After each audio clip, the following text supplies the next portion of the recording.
কিন্তু দিদি আজকে আপনাদের কিস্তিগুলো দিতে লাগবে, আমার কিছু করার নাই। অফিস থেকে চাপ দিলে কি করব? দাদা কিস্তির জন্য আসছিলাম। একটা খবর শুনিনু জানিস? কি খবর তে? আরে হাই দেখ, চন্দন মাস্টারটা দিয়ে আসছিল, ওই মাস্টারটা বলে চাকরি ছাড়ি পালাই গেলে।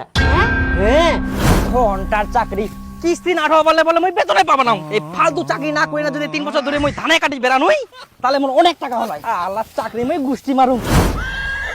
বর্তমানে আমার কোনো চিন্তা নাই আর বিরক্ত করার কোনো লোকও নাই। শালা কিস্তির মাস্টারটা একদম জ্বালাই খাইল। হ্যাঁ ঠিকই কয়াস। হ্যাঁ তো যাই হোক, চন্দন মাস্টার আর আমার মধ্যে একটা লড়াই হল, আর সেই লড়াইয়ে আমরাই বিজয়ী হলো।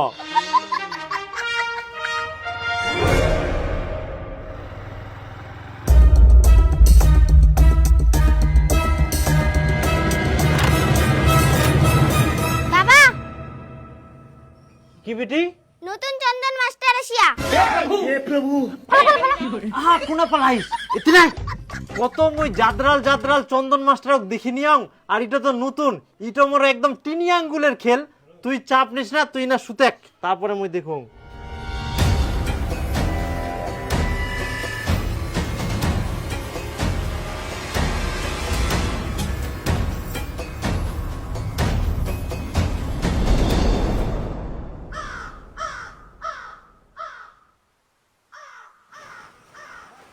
কাকা একটু দাঁড়ান তো।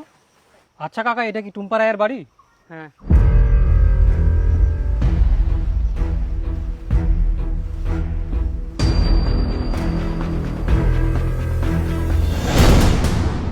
আয় বুড়ি, বাবা কোথায় গেছে?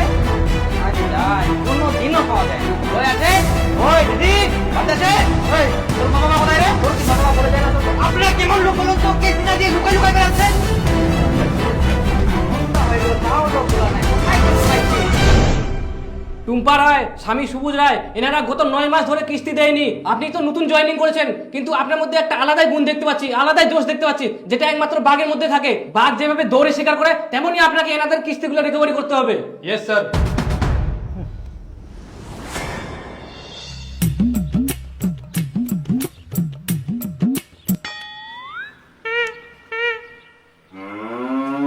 বলছি দাদা, আপনাদের কিস্তি বাকি ছিল, কিস্তি টাকাটা দিন।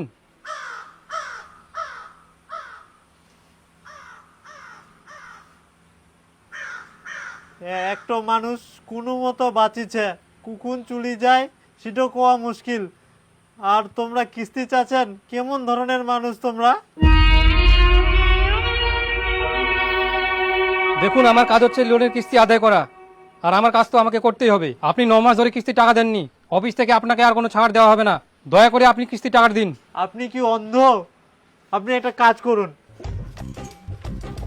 এই যে ধরুন বাস। কেন? ধরুন না, ধরুন ধরুন। হ্যাঁ, এই বাস দিয়ে আমাদের 3 জনের মাথায় বাড়ি মেরে আমাদের মেরে ফেলুন। ছি ছি, আপনি কি কথা বলছেন? আমি ওরকম ছেলে নই, আমি নিজে মরে যাব, কিন্তু অন্য কাউকে মারবো না। কি বলছেন? আপনি কাউকে মারবেন না? তাহলে দেখুন, আমার স্ত্রীর 2টো কিডনি ফেল, আমি কত বাঁচানোর চেষ্টা করছি, কোনো মতোই বাঁচাতে পারছি না। আপনি যদি আজকে কিস্তি নিয়ে যান, তাহলে মনে করবেন আপনি একটা মানুষকে মেরে ফেললেন। আপনি কি সেটাই চান যে একটা মানুষ টাকার অভাবে মরে যাক? না না, আমাকে ক্ষমা করে দিবেন, আমি চাই না আমার জন্য একজন মারা যাক। তো আপনি কি চাইছেন, আপনার জন্য 3-4 জন মারা যাক? না না, আমি ওটা বলছি না তো, আমি চাই আমার জন্য কেউ যেন না মারা যায়। আচ্ছা শুনেন, আপনাকে কোনো কিস্তি দিতে হবে না। এই যে আমার কাছে 5,000 টাকা আছে, এটা রাখুন আর দিদিকে ঠিক করার ব্যবস্থা করুন। অনেক ধন্যবাদ। আচ্ছা ঠিক আছে। বলছি স্যার, বাসটা ও নিন।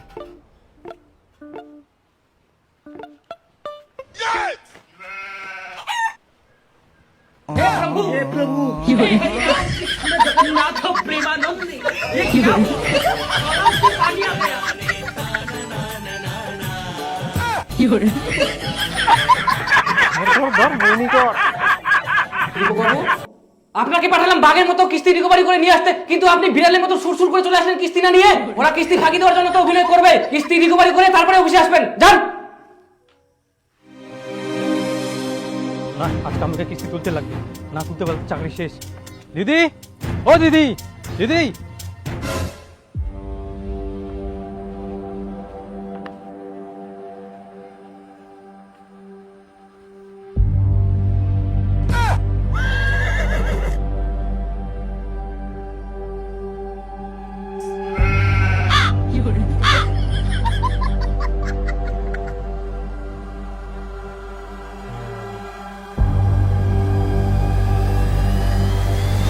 ওরা কিস্তি ফাঁকি দেওয়ার জন্য তো অভিনয় করবে, কিস্তি রিকভারি করে তারপরে অফিসে আসবেন, যান।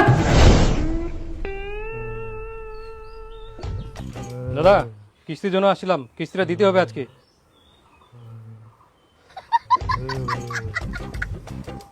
দাদা কিস্তির জন্য আসছিলাম।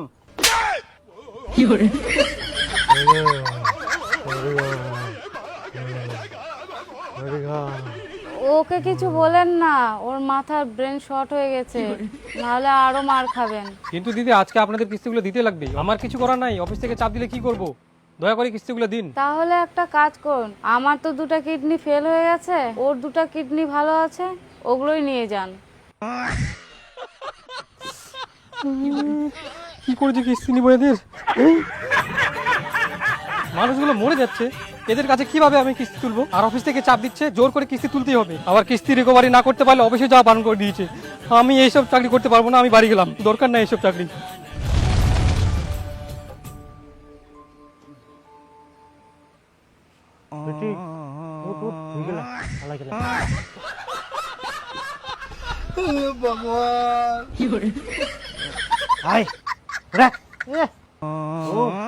মজা করি আমরা শেয়ার করে আসো, চল বেটি।